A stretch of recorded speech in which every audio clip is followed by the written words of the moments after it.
नमस्कार, मी doctor Pallavi Thote. Doctor Pallavi थोटेस Ayurveda talk या चॅनेलवर तुम्हा सर्वांचं स्वागत आहे.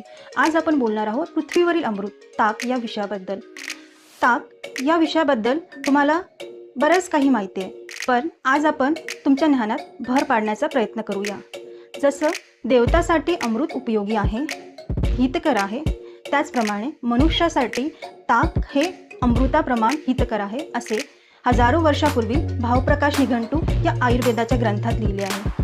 ताक पिणारा व्यक्ती हा आजारी पडत नाही व त्याला जसं की आजार निर्माण झाला व ताकाच्या सोबतीने चिकित्सा केली तर तो आजार पुन्हा पुन्हा उद्भवत नाही असे सुद्धा सांगितले आहे. आधुनिक विज्ञानाने सांगितले आहे की ताकामध्ये अँटी कॅन्सर म्हणजे कॅन्सरला रोखण्याची क्षमता आहे. यासोबत ज्याचे कोलेस्ट्रॉल वाढले आहे त्याचे कोलेस्ट्रॉल रिड्यूस करण्याची पण क्षमता आहे. यासोबतच ब्लड प्रेशर रिड्यूस करण्याची क्षमता आहे. अँटीमायक्रोबियल जीवाणुरोधक क्षमता आहे, विषाणुरोधक क्षमता आहे.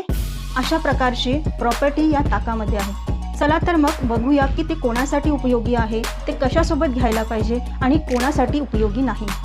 1 लिटर दही व पाव लिटर पाणी घुसळून बनवायला पाहिजे. ताक हे तुरट, मधुर, आंबट रसाचे व उष्ण असे आहे. भूक वाढवणारे आहे, त्यामुळे ज्याची पचनशक्ती मंद आहे त्याच्यासाठी फार उपयोगी आहे. यासोबतच ज्याला ग्रहणी IBS म्हणजे लहान आतड्यावर सूजन येते असा आजार आहे, त्यांना पुन्हा पुन्हा शौचात जावंसं वाटतंय, पोट नीट साफ होत नाही, लॅट्रिनला गेल्यानंतर कफ पडतो, वजन वाढत नाही, असे असंख्य लक्षणं असतात. अशा ग्रहणीसारख्या आजारात ताक हे उत्तम औषधी आहे. यासोबतच तुम्ही मूळव्याधीने त्रस्त असाल, भगंदर या आजाराने त्रस्त असाल किंवा डायबेटीज असेल तरीसुद्धा ताक हे तुमच्यासाठी वरदान आहे. कृमीच्या आजारामध्ये ज्यामध्ये जंत होतात पोटामध्ये त्यामध्ये सुद्धा ताक उपयोगी पडतं. चिकट असा आमयुक्त लॅट्रिन येत असेल तर ताक हे उपयोगी आहे, त्याला आम्ही आमातीसार असे म्हणतो. यासोबतच तुम्ही हे ताक पांढरे कोड या आजारामध्ये म्हणजेच व्हिटिलिगो या आजारामध्ये घेऊ शकता. यासोबतच ताक हे शरीरातील चॅनेल्स ओपन करणारे आहे, कृत्रिम विष हे बाहेर टाकणारे आहे. त्यामुळे ताक हे आपल्यासाठी खरोखरच एक अमृत असं पेय आहे. आता ताक हे कोणत्या व्यक्तीने कशासोबत घ्यावे?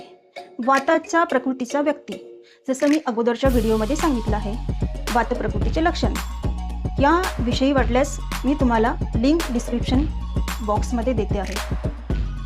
तर ज्याची पचनशक्ती कधी जास्त असते कधी कमी असते असा वात प्रकृतीच्या व्यक्तीने ते सैंधवासोबत घ्यायला पाहिजे. व पित्त प्रकृतीच्या व्यक्ती ज्याची पचनशक्ती ही नेहमीच फार तीक्ष्ण असते त्यांनी ही खडी साखरेसोबत घ्यायला पाहिजे. व कफ प्रकृतीचा व्यक्ती ज्याची पचनशक्ती ही अगदीच मंद असते त्यांनी त्रिकटू चूर्ण जे की सौंठ, मरीच म्हणजे मिरे व पिप्पली याचे कॉम्बिनेशन आहे त्याच्यासोबत घ्यायला पाहिजे. त्यामुळे काय आहे की आता आपण बोलूया छाछ, जे जनरली आपल्याकडे खूप मोठ्या प्रमाणात अवेलेबल असते. छाछ काय असते? छाछमध्ये जे लोणी आहे ते बाहेर काढल्या जाते घुसळून आणि त्याच्यामध्ये खूप मोठ्या प्रमाणामध्ये पाणी टाकले जाते, त्यामुळे ते पचायला एकदम हलकं असतं आणि भूक वाढवणारं असतं. मग आता उन्हाळ्यामध्ये आम्ही खूप प्रमाणामध्ये छाछ घेतो असं तुम्ही म्हणाल तर ताक हे गुणाने उष्ण आहे, त्यामुळे उन्हाळ्यामध्ये जेव्हा फार उष्णता तापते तेव्हा ते तुमच्या शरीरासाठी अहितकर आहे, उष्णता वाढवणारा आहे.